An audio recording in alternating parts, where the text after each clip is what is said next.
Hello and welcome to another Steps of Sussex channel episode. And today I want to talk about the Kingdom Choir, the amazing choir which performed, I should say, rather than played, they performed at Harry and Meghan's wedding. And let's just think back to that amazing moment when the choir just gave that powerful, impassioned performance. Since then, I think it went on to have million download streams and talking about their rendition of Stand By Me. By the way, if you can hear meowing in the background, it is my cat.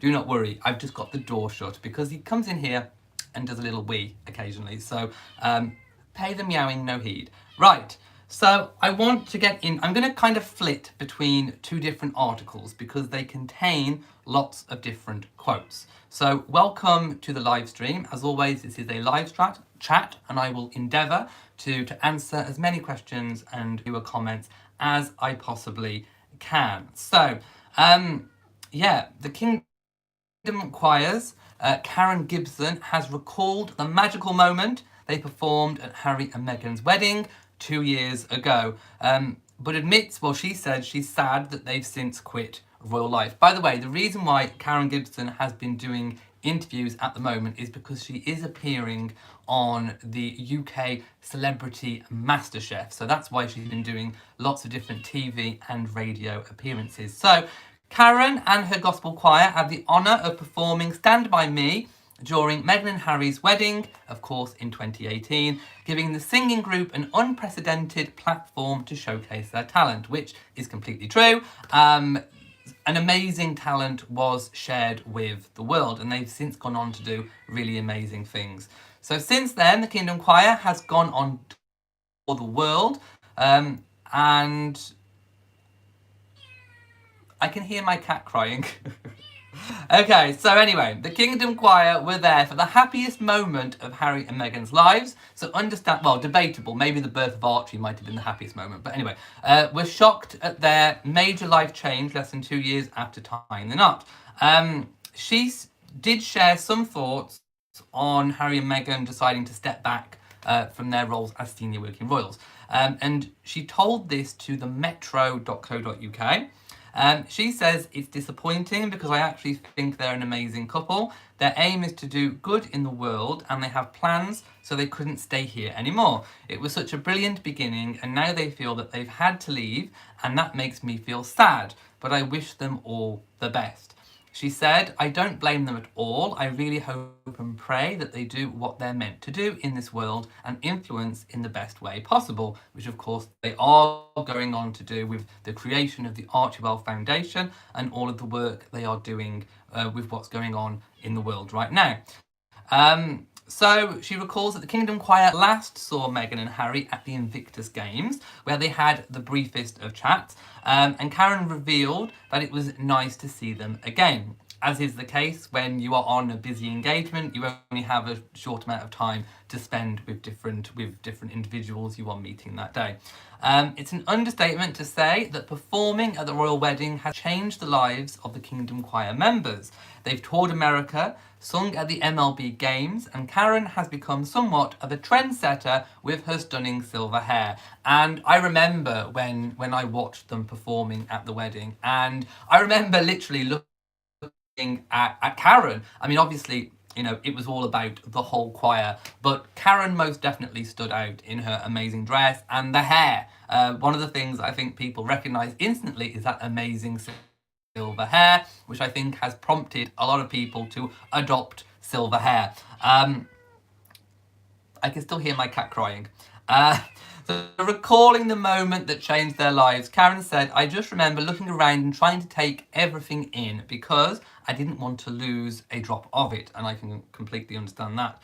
She said, I remember the atmosphere, the moment of Meghan walking down the aisle, absolutely magical. I remember a raft of sun shining down on her as she walked through the door and she looked absolutely angelic.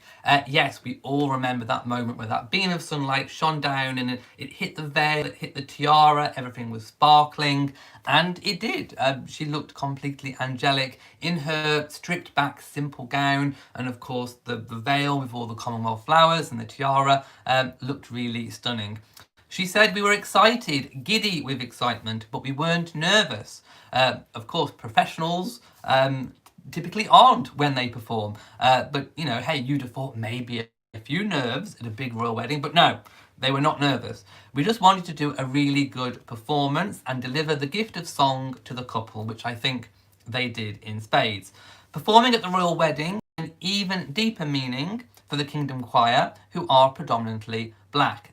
She said, "We knew we were setting a precedent because I don't know any other black gospel choirs who have sung at a royal wedding." I don't know of any either. I do believe that they were the first. Most definitely, I think, in the UK. I cannot recall a time when there has been a gospel choir performing at a royal wedding on such a big platform globally. So we knew it was going to be a big deal, Karen explained. What we didn't expect was the response from all the communities to the song, to the music, to the blackness.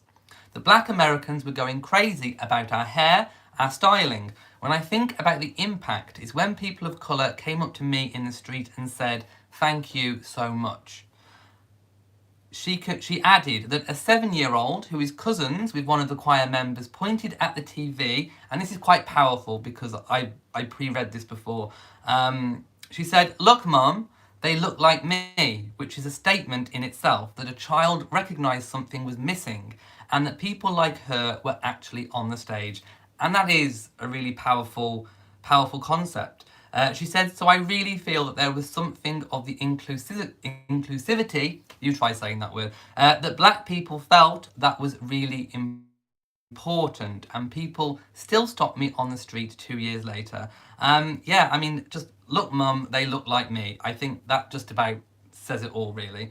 The Kingdom Choir are currently gearing up to release their first original single, which is called Real Love. Now, I haven't listened to it yet, so I can't comment. Maybe in an upcoming live chat I'll have had the chance to listen to it, but I'll tell you what I think. The proceeds are going towards domestic abuse charity Refuge.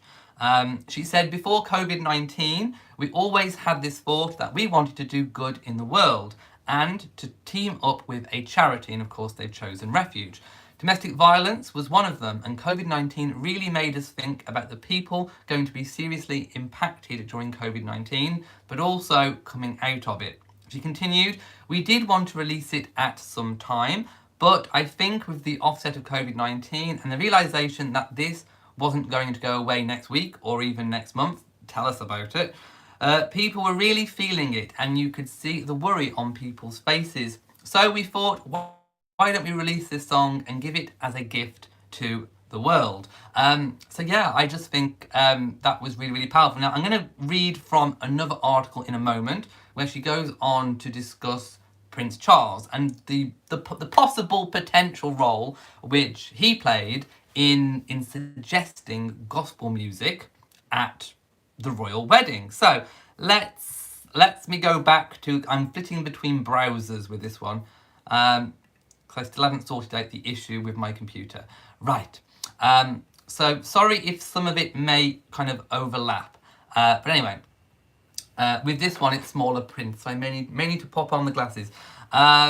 So, in the run-up to the wedding on May the 19th, 2018, Karen admits that Harry and Meghan had a specific idea about how they wanted the song to sound, and even a visit to Kensington Palace didn't manage to make the couple's minds up before the big day. Now, this quote, I think, has been taken out of... Well, no, let me read a bit more, then I'll go into how it was taken out of context and put out there in a not very nice way. So, she said, and this is quotes from Karen, "They wanted our version of Stand By Me to be like Tracy Chapman's version of Fast Car." I love that song. In that they wanted it really stripped down and pared back, and they wanted it to have less beat. Well, that kind of makes sense, to be fair, because Harry and Meghan's wedding was very much about being stripped back. It was very much about the union of two different cultures, American, British, and, you know, just the simplicity of the dress with, of course, the amazing simple detail. It was intricate but simple, if you get what I mean. Intricate, simple detail it was a juxtaposition, I suppose, of the amazing Commonwealth embroidered veil with the simplicity, I think, of the tiara. I think the tiara, I think there was loads of hoo-ha over the tiara about, you know, possibly Meghan of wanting a different one and then not being allowed. I think that was a load of nonsense. I said at the time, I think it was a load of nonsense because the tiara that was chosen, Queen Mary's diamond bandeau, fit absolutely perfectly with the dress. In fact, I couldn't imagine that the simple elegance of that tiara worked with the dress. So it makes sense to me that everything would have been potentially stripped back a little. So the idea about wanting it to sound stripped back to me makes a lot of sense. Anyway, let me carry on. She says, after we kept getting the song arrangements wrong, I finally said one day, well, it is quite difficult to communicate things in black and white. And then they said, what is what I wanted? Let's have a meeting. So it looks like they were communicating by email, maybe I mean, I would have thought probably email or text or something. But that was proving to be a bit of a difficult way of communicating. So eventually someone suggested, let's have a meeting. So, she said, we went to Kensington Palace to meet Harry and Meghan, and I took about 6 members of the choir. And the keyboard player Paul sat in the corner, and I said, let's try this, and you start. So, we did some oohs and ahs, and it really was so basic, but as soon as Paul opened his mouth, I could feel something in the atmosphere change. It's almost as if I could feel Meghan and Harry shift with sheer joy and pleasure. So they were enjoying the kind of stripped back version that the Kingdom Choir were presenting. With gospel music, it has got all the arrangements, but our version was so simple. But it turned out it was too simple. And after that, we got it wrong a few more times and we couldn't believe it. So yeah, it's a process. I mean, anything to do with the creative arts is a process. You rehearse until you get something that you're happy with. She says, I think the final version was the 12th version. It was a lot of hard work and a lot of rehearsal, and they didn't actually get to listen to it before the royal wedding itself. Now, we'll go back to that comment in a moment when we move on. So yeah, I think time is running out. They couldn't get the song completely, well, the arrangement of the song completely 100% right prior to it. So Harry and Meghan didn't get the opportunity to listen to it before. So she said, we took so long getting it right, and I stress, she said, we took so long, you'll see why I'm stressing that in a moment, but we took so long getting it right that we ran out of time. And the version that the world heard was at the same time as Harry and Meghan heard it. So they heard it, the finished arrangement, the final version, for the first time at the wedding, like everybody else. She said they hadn't approved it, meaning that version, but I think they approve of it now though. And she put an exclamation mark. Afterwards, they did send us a lovely thank you for our contribution, and they said how happy they were that we could attend.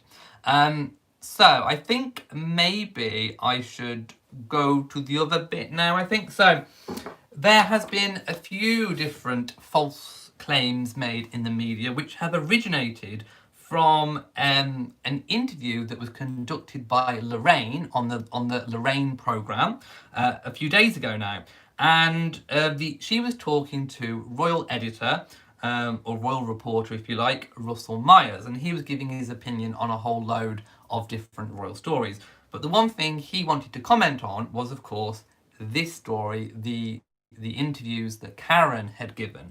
Now, what he did was, it seems like he twisted her words. So, he actually said, because I watched the Lorraine interview just prior to coming on here, and I made quotes. So, in quotes, he said that they were demanding. And he also said that Harry and Meghan didn't bother to listen to the finished version, which was not true at all. Karen's words were completely taken out of context. And if I go back to that quote, she said, we took so long getting it right. So it wasn't Harry and Meghan being demanding. Yes, they wanted a stripped back version, but I think it was all about the Kingdom Choir wanting to get it right. You know, they kept going through loads of different versions until they came up with something which they thought fit the brief, i.e. being a stripped back version. But by then, it was too late to have performed it to Harry and Meghan. So they said they hadn't approved it, but I think they approve of it now. We took so long getting it right that we ran out of time, and the version that the world heard was at the same time as Harry and Meghan heard it. And she said they didn't actually get to listen to it. So it wasn't that they couldn't be bothered to listen to it, they didn't get to listen to it before the royal wedding because they ran out of time. So I just thought I would kind of point that out, because if there is false versions of this story going out there, that was, of course, the real version. Anyway, so since the Kingdom Choir performed at the royal wedding, Stand By Me, their version, the wedding version, has been streamed more than 100,000 times on Spotify and watched on YouTube more than 10 million times. But if it wasn't for Prince Charles, the choir would never have appeared at the royal wedding in the first place. Now, this is something completely new that I really did not know this. So, Karen says, Harry and Meghan were brave enough to break several molds in that they had a few people of colour at their wedding. And I'm sure we can all remember the amazing cellist. We can all remember the amazing Bishop Michael Curry. And she said it's unusual for a black gospel choir to be at a wedding. But the idea, and this is Karen's quotes, but the idea didn't come from Meghan. Apparently, it came from Prince Charles, who, I've been told, loves gospel choirs, and he wanted one at the wedding. It all came about when I got a phone call from a former choir member who had links to Prince Charles, and who said, "Hi Karen, you're going to get a phone call, and this is going to be big." I'd almost written it off, but I was on the 87 bus a few days later, as you are, and you got a call, and this lady said to me, "We would like you to sing at the wedding of Prince Harry and Meghan Markle." Initially, I thought it was a joke. I was so shocked. But I'm so glad that they made that decision, because I think that day, particularly for people of colour, really did something for them and gave them a sense of exclusivity. I got the word right that time. They felt they were being represented by a high-profile couple, and it was royalty. When a little girl, I've read that one in the other, so I'm not going to cross over again. But yeah, she repeated the quote about "Look at mummy, they look like me," which of course was very powerful. So let's go back to the quote about Charles. So they said the idea didn't come from Meghan. Apparently, it came from Prince Charles, who I've been told loves gospel choirs and wanted one at the wedding. So we don't know how Karen knows that, but she's heard it from somewhere. Now, I'm sure if Prince Charles had suggested that he wanted he would like, or he felt it was appropriate to have a gospel choir at the wedding, it was still Harry and Meghan who obviously approved it. It would always have been what Harry and Meghan wanted at their wedding. But perhaps it was in collaboration. Perhaps, Harry and Meghan were talking to Prince Charles about what they wanted at the wedding, and then maybe Charles said something like, "Oh, maybe you should have a gospel choir. I love gospel choir." I mean, I don't know. I'm just thinking about how it probably could have come about. And then, Harry and Meghan could have been like, "Oh, yeah, wonderful, let's look for a choir." So I don't think Prince Charles suggested in particular the Kingdom Choir, but I think what she's saying is that he might have suggested gospel music in general, and then Harry and Meghan would have picked the choir. They would have looked probably for choirs, and then obviously they chose the song. It was their song. "Stand By Me" was a song which they felt really was appropriate to them, and of course they worked really hard in conjunction with the Kingdom Choir and Karen Gibson on the arrangements for it. And there we have it. I'm going to go back to the comments, and then we'll talk a little bit about Karen Gibson on MasterChef as well, which, by the way, I haven't actually read at the moment. Let's just go down again. Right, I am going to go and talk about, let's just go in again. I'm going to go and talk about Karen on Celebrity MasterChef. So this started last week, I do believe. Now, I don't normally watch MasterChef, so to be honest, I didn't know about which contestants were in it until I, heard all of these stories that were coming out about Karen Gibson. So I'm just looking in front of me now. a really wonderful picture of Karen in her MasterChef pinafore, and of course she still has her trademark silver hair.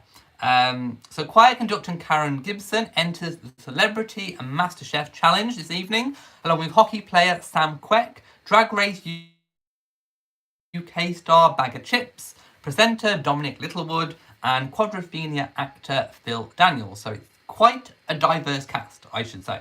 Although she manages to impress the judges with her expertise with fish dishes, sounds gorgeous. The Kingdom Choir conductor admits she was pretty nervous in the kitchen, and it has a lot to do with one particular contestant. It was quite scary. I don't know how much I understood that at the time, but I think I was a little bit scared and out of my comfort zone, she told Radio Times. She continued, I think you get used to it by the end of the day, but then you go back the next day and it will be another challenge. It was those challenges when we had to do it on our own in the studio, and you're against the clock and you've got the judges walking around and then you've got the cameras zooming into what you're doing. That was stressful. As well as the pressure of the ticking clock and the judge's watchful eye, Karen says, there was one contestant who kept her on her toes, England hockey star Sam Quek. When asked who she thought was her biggest competition, she said, I would have to say Sam Quek. She has an Asian background and she's competent and confident. I think her brother has a restaurant as well, so she had a pretty good cooking background. Yeah, that would probably be quite a rival, I would say. She said another contestant Carrie worried about was actor Phil, who she described as a dark horse. She continued, the one who turned out to be a bit of a dark horse is Phil Daniels. He would really practice when he went home and really get things down. So apart from feeling the pressure, they say Karen, who many may recognise from conducting the choir at Prince Harry and Meghan's 2018 wedding, says the experience has inspired her to do more cooking, and she's already got a long list of requests from friends to cook dinners for them. So there we go. I'm sure I would love to taste some of Karen's food. It sounds delicious because I do like the fish dishes. So there we go. I am going to go now. I'm sure you've all got lots to do. And of course, Meghan will be appearing on Girl Up later on today. I think I worked out the time is round about 4 p.m. for me here in the UK. I have set a video reminder, so it will pop up. So yeah, I'm going to go and watch in the later afternoon what Meghan has saying about Girl Up. I also want to catch up with what Michelle Obama was talking about yesterday as well. So I've got a bit of catching up to do this afternoon. I'm going to watch Meghan, and then obviously at some point I will come on and do another video. So if you have enjoyed this video, please give it a big old thumbs up. Don't forget to share on social media, and also do hit the bell so that you know whenever I upload a new video. Also, please do remember to subscribe to the channel. So from me in Shropshire, mwah to you all, and goodbye.